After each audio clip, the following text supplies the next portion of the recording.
ปุ๊กมักเพชรกับมักพิบาลรักเบิดบ่แม่มันรักเบิดโอ้แม่นหัวนี่แม่นเนาะดินเนาะนั่นโอ้กวางเติบได้พี่น้องดินเนาะถือว่าพออยู่นี่ดินทิศทางดำจ้ำดินมูลมั่งตั้งแต่พ่อแต่แม่แล้วก็มีชวนกล้วยชวนยังอีกปลูกพังจำนี่แหละก็มันทิ้งโดยเปื่อนอันนี้บ่นอนเจ้าโดยพี่น้องบุกของนอนเราได้นี่บ่ได้อ่านไม่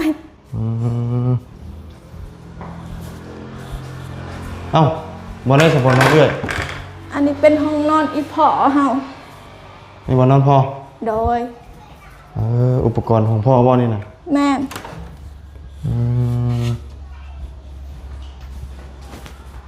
เพื่อนกับแบบอยากชุดโจมแล้วเขามาในเนาะบ่ได้อนามัยบ่ได้นอนเราบ่ได้นอนเราบ่ได้มาบ้าน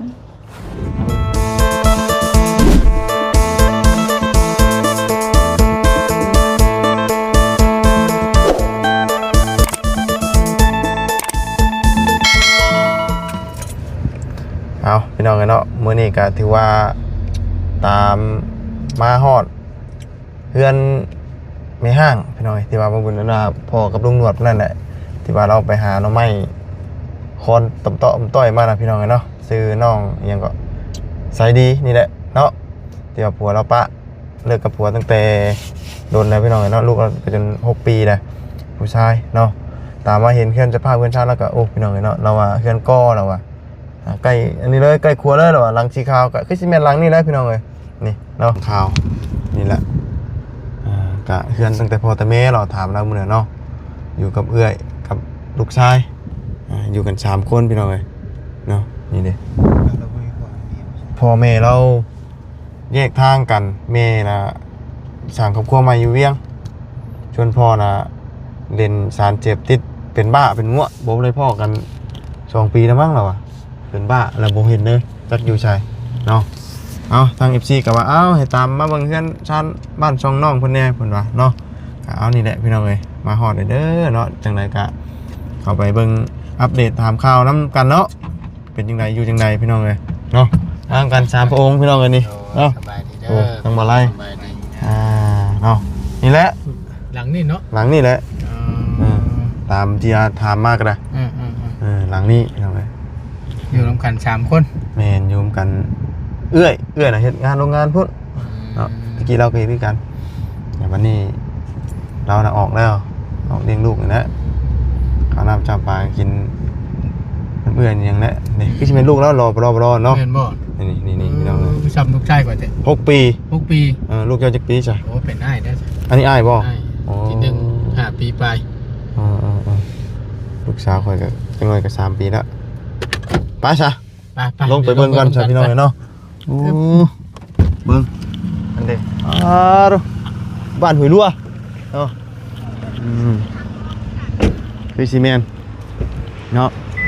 บ้านขึ้นกับบ้านห้วยซานบ่พี่น้องเเกือบเนี่ยอยู่ในป้ายก็บ้านห้วยซานเนาะใส่อยู่บ่อยู่บ่ดิสภาพบอลอยู่แล้วสบายดีล่ะสบายดีโอ้ยเนาะอยู่กับใครมื้อนี่อยู่กับลูกบ่ได้ไปไสบ่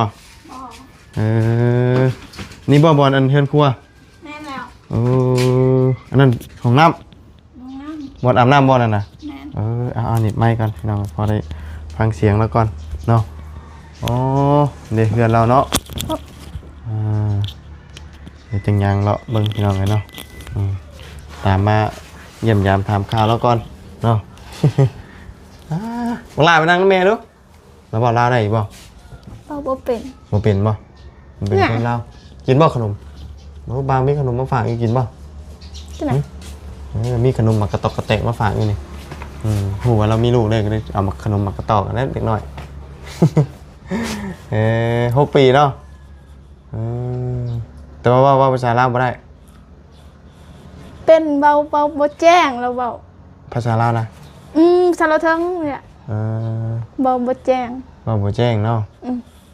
เบาเป็นน้อยนึง เราเป็นหน่อยหนึง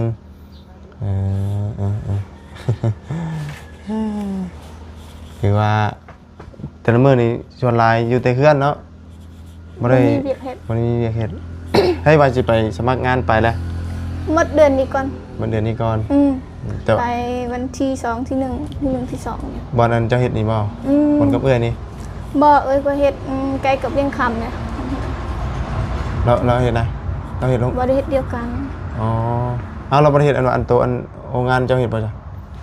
งานตัวก็เฮ็ดนั่นแหละเราเฮ็ดบ่เฮ็ดเราเฮ็ดน้ำบ่ได้เปื้อน บ่เราเฮ็ดนำบ่ได้เปื้อนโตขาวสะอาด แต่ว่าบ่เจ้าเฮ็ดนี่เปื้อน เปื้อนดำ อ๋อ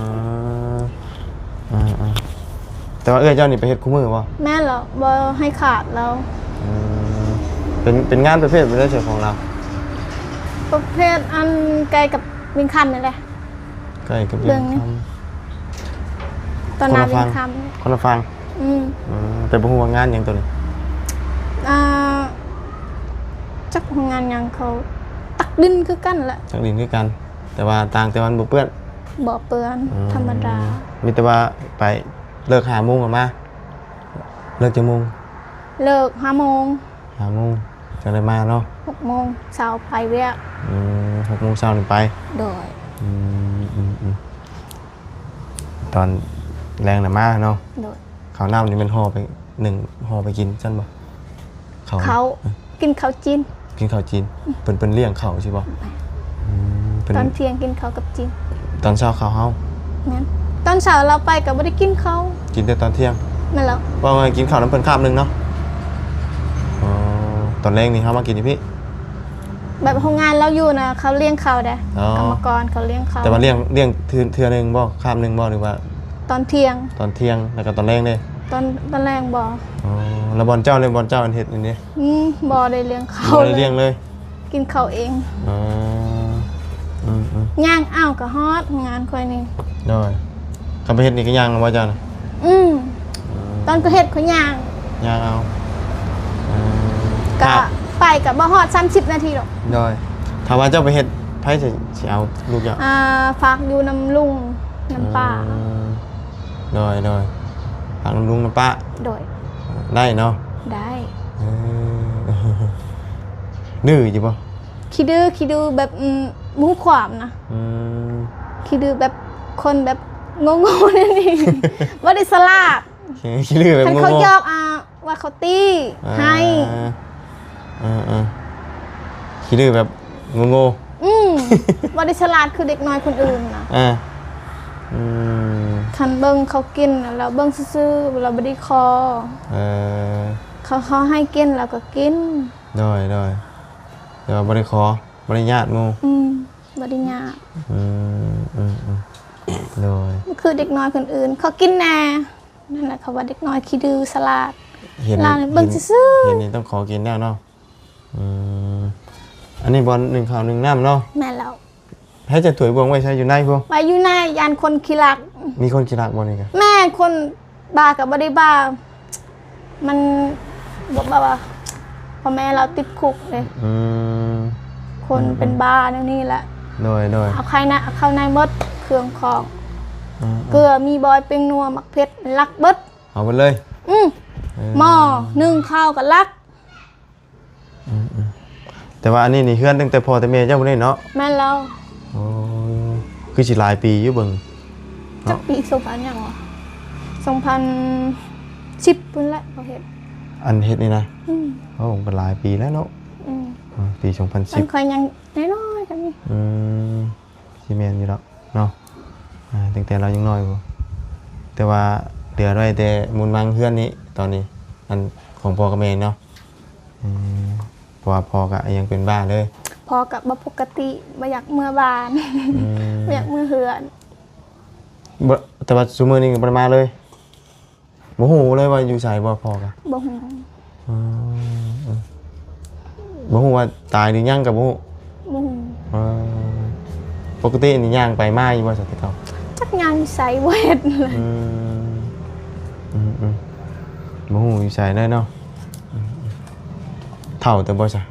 ธรรมดา บ่ได้เฒ่าปานใด คนบ่ปกติ บัดแม่มันไปสร้างครอบครัวอยู่เวียง แม่ไปเฮ็ดเวียกอยู่เวียง แต่ว่าท่านได้สร้างครอบครัวบ่ สร้างแล้วปะอีก ปะใหม่มีเรามีลูกบ่ บ่มี เอาไงมีแต่ว่าเจ้าเอกกับน้องเท่านั้นอยู่นี่เนาะ เอ้ กับ ย ลูก น้อง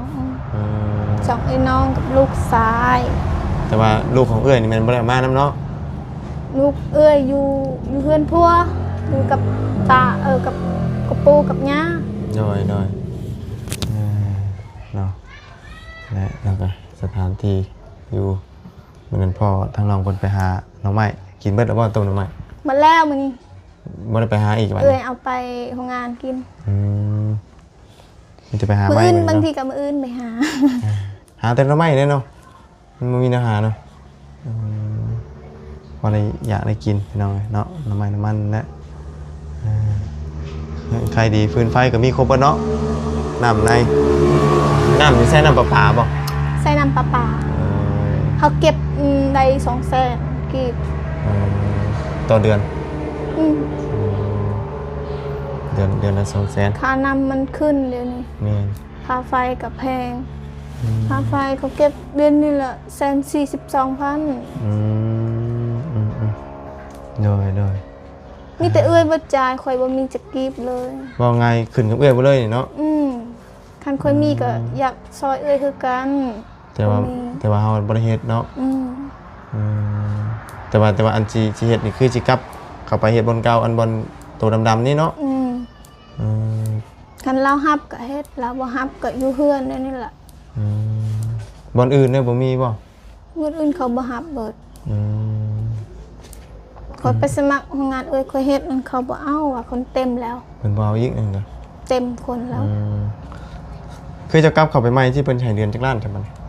ก็คือเก่าแหละ 4ล้านบ่กล้าแล้ว 5ล้าน6ล้าน อืม อันเฮ็ดเต็มเดือน31มื้อก็6ล้าน อันเฮ็ดบ่เต็มเดือนก็ได้5ล้าน30มื้อได้5ล้าน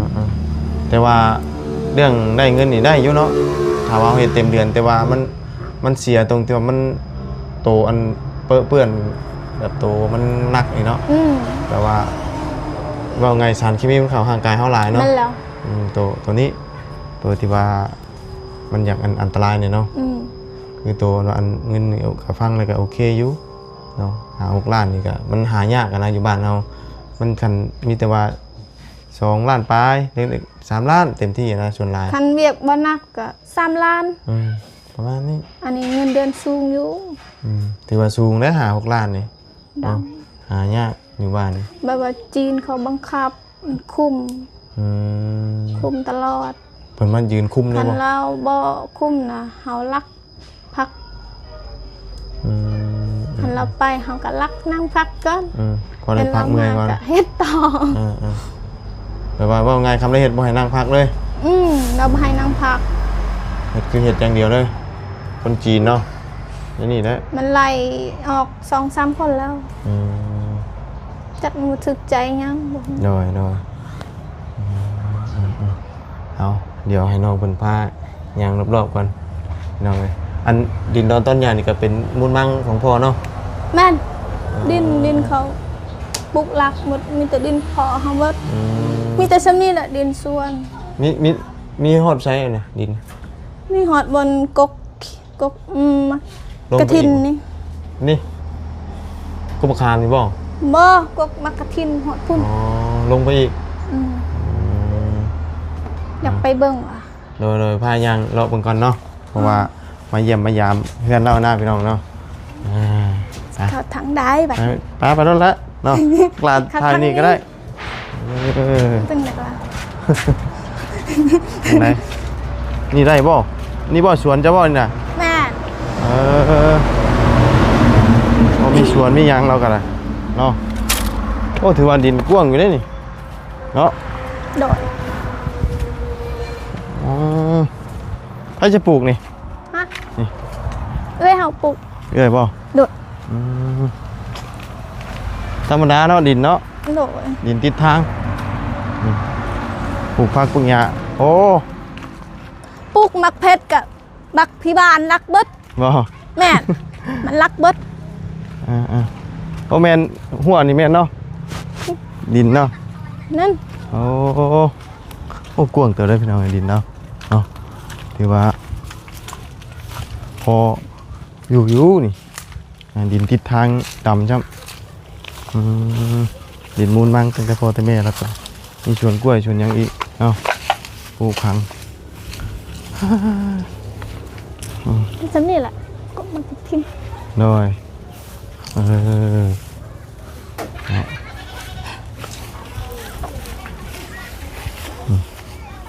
กล้วยหากระปุกนี่เอง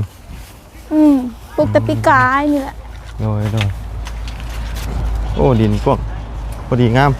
ปลูกพังเนาะอันนี้ก็เฮือนเหรอวะ เพื่อนเขาเจ้าเพื่อนแถวบ้าน สามลังนี่บ่เจ้าเดียวบ่เจ้าเดียวบ่สามลังครอบครัวเดียวบ่เราอยู่กันจักคน หลายคนมีแต่เด็กน้อย อ๋ออันเพื่อนนี่แหละอันเมียใจดี อันนี้แหละ เราบอกเมื่อวาน อยู่กินของเรา บอกเป็นเพื่อนผู้เฒ่าบ่นี่ แม่ เอาเนาะทางประตูนก็มาไล่ไปหาอยู่พี่น้องเลยเนาะมีชวนกล้วยพี่น้องเลย ต้นมักอ้อย งานของน้ำเนาะ โดย น้ำใช้น้ำประปาโอ้ยขึ้นบ่ได้แล้วบาทเห็นได้สิขึ้นได้บาทนี่อันนี้ห้องชายนี่นะ ห้องน้ำ อ๋อนี่ห้องน้ำ น้ ฮะ ำห้องน้ำอาบน้ เอ้าคนละห้องบ่ ำอันนี้ห้องน้ำไทย ฮะ ฮะ อันนี้ห้องน้ำไทย ไทยเป้าไทยน้ มันคือเป็นลึกลับแบบซับซ้อนแท้ ำห้องน้ำมันแต่เก่าตะกี้โผเฮาเห็ด อันนี้บอลอาบ ลืมปิดน้ อันนี้ก็ห้องน้ ำบ่แม่นห้องเก็บข ำ อง เก็บเครื่องเครื่องของห้างเนาะ โด ดีเอฟซีป่ะตามมาเพิ่นขึ้นน้องเพิ่นแน่ป่ะเนาะน้องเพิ่นบอกว่าเพื่อนก็ติดนี่พี่น้อง ห้อง เบิ่ง ห้องนอน นอน ห้องนอน เนาะ ใครห้องนอนมัน โอ้ มันเปื่อน อันนี้บ่นอนเจ้า โดย พี่น้องบุกของนอนเราได้นี่ บ่ได้ นอนกับลูก อ่านไม่ เอ้าบ่ได้สปอนมาเอื้อย อันนี้เป็นห้องนอนอีพอเฮา นี่บ่นอนพอ โดย อุปกรณ์ของพ่อบ่นี่น่ะ แม่น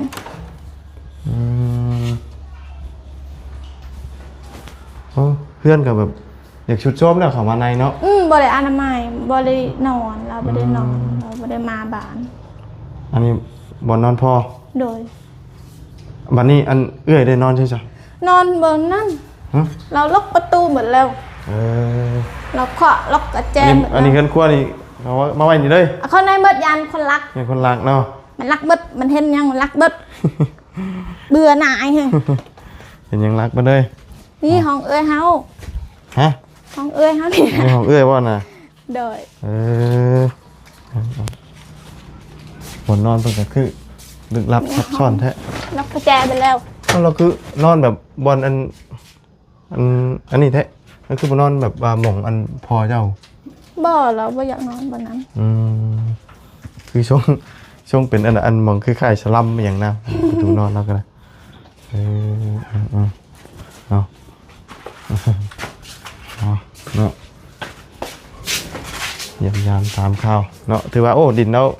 ขัดอยู่ได้พี่น้องอย่างริมทาง แต่ก่อนเป็นหั่นอย่างนี้เครื่องนี่ขายเครื่องบ่ บ่เคยขาย คือเดี๋ยวคือช่วงมีประตูเปิดก็คือคล้ายๆขายเครื่อง คันมีเงินก็อยากลงทุนเฮ็ดเพื่อนตั้งห้างอยู่คำฟันเคยนั่นแหละ เห็นบ่มีเงินเนาะ โดย เอาบ้านนี้มันขึ้นกับบ้านห้วยสารบ่ แม่น มันบ่ได้อันว่า ป บ้าน ลาย เนาะ ปลายเขาติด นี่เลย หุ่นห้วยสาร ขึ้นกับห้วยสารเนาะ โดยจักปลายยัง บัดอันครัวบ้านห้วยลัวบ่บัดครัวเนาะ ขึ้นกับบ้านห้วยสารจุคอยดีคันมาเขาไปป้อนบัตรก็ขึ้นอยู่พุ่น บ้านห้วยสารมาเลย เข้ากับบ้านห้วยสาร โดย เขาไปอันนั้นร่วมยังก็ขึ้นกับบ้านห้วยซาน อืมอืมบ้านห้วยสานมาเลยเนาะ ในบ้านห้วยซาน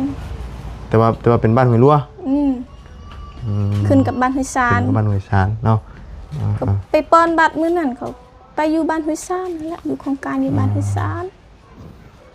แต่ในบ้านนี่แบบว่าอันครอบครัวที่ว่าเพิ่นทุกข์ยากอีหลีกันหลายอยู่บ่ในบ้าน อยู่ใส่บ่ฮู้กัน ครับ อยู่เข้าไหนบ้านไหนอายเคยเข้าอ่ะ มีบ้านไหนอีกบ่จ๊ะ 3บ้าน ทางพุ่นบ่ อยู่บ้านในอะดกบ้านอะดกบ้านใน เขาใน ข้ามน้ำไปเลยเนาะ ข้างน้ำกายน้ำกับฮอดบ้าน เคยเข่าอยู่ที่เพิ่นซื้อหยังก็ตอนนั้นเคยเข่าอยู่ปีที่แล้วนะจะอยู่เพื่อนหลังน้อยๆดอกกับเมย์ บ่เคยเข้าคนบ่เคยไปเล่นแถวนั้น อืม คันมีเวียกงานดองกับไป ด้อย บ่เคยไปเล่น ส่วนหลายก็อยู่แต่เพื่อนสิเนาะแต่ละมื้อเนาะ มานั่งก่อนบัดนี้เนาะ เพราะว่าบ่มีเวียกเฮ็ดเนาะกำลังสิไปสมัครเวียกเป็นแม่ห้างเลี้ยงเดียวก็ถือว่าจะโดนได้แล้วก็ได้เนาะเลี้ยงลูกกับเอื้อย2คนว่าซั่นซะเนาะแต่ตอนเจ้าเนาะอันไปอยู่น้ำพัวนี่ก็พ่อกับแม่นั่นกันนะบ่แยกกันนะบ่ พอค่อยอยากแต่โดนแล้ว อันตอนเราเป็นบ้าเนี่ย ตอนเราแงกนะยังบ่ได้บ้า แต่ว่าเจ้ามีเอาผัวแล้ว เป็นอันนี้เลยบ่ปกติเลย ตอนนั้นเรายังเจ็บเจืออยู่ตอนเจ้ามีผัวนะ พอแค่นี้ยังหูอยู่เนาะบัดพอกลับมาอยู่โดนๆไปแล้วสติบุรีเราไปเลยผู้ลูกเรากับบริดื้อปานใดนี่เนาะ เหมาะแม่เยอะกับบริคอยแอบปานใดว่าเรื่องอยากขนมยากอยู่ อยากกินขนมตลอดแต่ตอนเช้าอยากกินขนมตลอดไม่อยากกินหน่อไม้อยากกินแต่อาหารอยากกินแต่ละแวอยากกินละแวแม่เอ้ยอาเบียนี่อาหารอยากกินแต่ซีนอยากกินอันอัวใส่อัวใส่ยังจีเนาะแม่บ่มีเงินซื้อให้แม่บ่ได้เฮ็ดเวียกเป็นแม่เฮ็ดเวียกก็ซื้อให้ลูกกินได้ทำมาเฮ็ดเวียกก็พอได้มีเงินซื้อให้ลูกกินอยู่เนาะคำว่าได้เข้าเฮ็ดบัดนี้น่ะสิเฮ็ดแบบตลอดได้บ่เวียกบัดนี้เฮ็ดตลอดเลยเพราะว่าถ้าได้เข้าบัดนี้เนี่ยได้เฮ็ดตลอดเลยเนาะเพราะลูกก็ใหญ่เติบแน่เนาะตอนนั้นน่ะลูกยังน้อยเพราะว่าตอนนั้นว่าไงลูกก็ยังกินนมกินอย่างนี้เนาะตอนนี้บ่ได้กินเลยติแล้วปะนมตอนเราปีนึงค่อยบ่สบายตอนนั้นค่อยไปผ่าตัดอยู่เซโปนเป็นยังไงเป็นก้อนเบาเจ้านะสองเทื่อแล้วค่อยผ่าตัดมดลูกบ่แม่นมดลูกมันเป็นก้อนเบาประจำเดือนบ่มาท้องมันใหญ่มันเบ่งขึ้นก็เขาไปกวดเหนียวล่ะมันบ่เห็น2ขีดเด้เขาคิดว่าค่อยนี่ถือผ้าท้องมันใหญ่เด้ไปปาดอยู่เมืองสิโปนนี่แล้วเขาใส่ธงขี้ไว้ในท้องค่อยนี่แล้วค่อยเจ็บอีกไปต่ออยู่เวียดอีกไปผ่าตัดอยู่เวียดอีก13 ล้านเงินดงเงินเวียดเนาะแม่ค่อยขายแบะได้ไปปัวค่อยนี่กับเงินค่อยขายค่ำแน่ตอนนั้นบ่ขายค่ำละ8 ล้านเงินดงไปอยู่ดงหาก็ดีแล้วแบบนี้พาตั้งแต่ท่านมีพวกนี้บ่มีแล้วตอนปะพัวค่อยปะพัวค่อยละค่อยบ่สบายเลยค่อยเจ็บพอตอนเจ้าบ่สบายตอนปีนึงนั้นแล้วปะนมค่อยตอนเราย่างแล้วเราไงตอนนั้นพอมีเงินอันนี้ขายคำขายแบะคำตอนพอค่อยซื้อตอนนั้นว่าไงยังพอมีพ่อแม่พ่อได้ซื้อให้อยู่ตอนนั้นเนาะแต่บัดนี้บ่มียังแล้วบัดนี้บ่มีเลยพ่อกับแม่ก็แยกทางกันเลยครับพ่อกับบ่สมประกอบก็เลยเหลือแต่2คนพี่น้องเนาะโดยก็บ่มียังพี่น้องกันเนาะ ตามมาเบิ่งกันเบิ่งชาติแล้วก็ได้เพื่อนก่อกันตั้งแต่พ่อแต่แม่เนาะ ข้างในก็อยากอันน่ะชุดชมอยู่กับบ่อันนั้นปานใดพี่น้องเอ้ยเนาะเป็น2คนเขานำซื้อกินเนาะ ตอนคอยผ่าตัดอยู่เมืองสิโปนั้นเขาใส่ธงอันนี้ขี้ทางนี่ จักเดือน ได้2 ปีแล้วคอยใส่อันนี้ลำบากแฮง ใส่2 ปี ใส่อันนั้นธงขี้มันออกทางนี้เด้ ใส่ฮอด2 ปีพุ่นอ๋อ แล้วคอยเจ็บอีกคอยไปต่ออยู่เวียดอีกไปให้เวียดออกผ่าตัด อ๋อ ดีเลย อ๋อคือตอนอยู่ลาวนี่คือเพิ่นใส่ถุงอันนั้นไทยนี่ไว้อยู่นอกนี้เปลี่ยนตลอดได้นี่เนาะ เป็นรถสู่แสนหาเสียเงินหลาย มื้อหนึงแสนหาบ่หรือว่า ซื้ออันธงอันนั้นน่ะ ถุงนึง ธง ใส่ได้จักมื้อได้เทื่อบัดนี้ ได้หามือใส่มันก็ละลายเบิด มันเป็นยางกาวละลายเบิด เราต้อง ลำบากแฮง เฮ็ดเองบ่หรือมีคนเฮ็ดให้เฮา เฮาไปซื้ออยู่น้ำแพทย์ก็เฮาใส่เอง ใส่เองบ่ได้เจ็บบ่ ก็บ่ได้เจ็บ มันแสบ บ่ไงเฮาต้องเสร็จอยู่ในแผลหั่นอีก อนามัยตลอด แต่ตอนช่วงระหว่างเฮาใส่อันนั้นน่ะเฮาได้เฮ็ดหยังบ่ได้เลยเนาะ บ่ได้เฮ็ดหยังเลยตอนค่อยป่วยนะ แล้วไผจะเอาลูกตอน ค่อยเอาเอง อ๋อยังเอาลูกได้เฉย ค่อยก็อยู่นอนเฮือนนี่แหละค่อยบ่ได้เฮ็ดหยังเขาบ่ได้เฮ็ดเขาบ่ให้เฮ็ดค่อยอยู่แต่เฮือน แผลใหญ่บ่ ยาย เขาเบิ่งได้บ่ เบิ่งว่า มันเป็น นี่เด้ นี่เด้ ข้างนี้ข้างเดียว 3ข้างบอนหมดลูกนะ เป็นแผลเป็นอะไรเนาะเป็นแผลอันผ่าตัดไปถึง มัน นะ ยังบ่หายยังบ่เศร้า แต่ตอนนี้ก็ยังมีเจ็บๆอยู่ บ่อันนั้นแผลนี่แผลเขาผ่าตัดนี่เด้ แผลนี่มันบ่เช้าแล้วนี่น้องจะแบบนี้ละ ค่อยอายคือใส่เสื้อใส่ทรงมันเห็น บ่เช้าอันนี้นะ มันมียาอยู่บ่ยาปัวเปลวนี่นะ บ่เปรี้ยวบ่ก็มีอยู่เห็นบนโฆษณาขายอยู่ มันแพงเลยได้200,000 ก็สิประมาณนั้นแหละแต่จักเช้าบ่เช้าได้ล่ะเพิ่นว่าอันหยังยาลบแผลเป็นนะเฮาก็บ่ฮู้ว่ามันเช้าบ่เช้าแต่ว่าอันนี้มันก็ผ่านมาจะ5-6 ปีเนาะผ่านมาอันเราผ่าตัด คอย ไป ผ่าตัดอยู่เวียดปี2023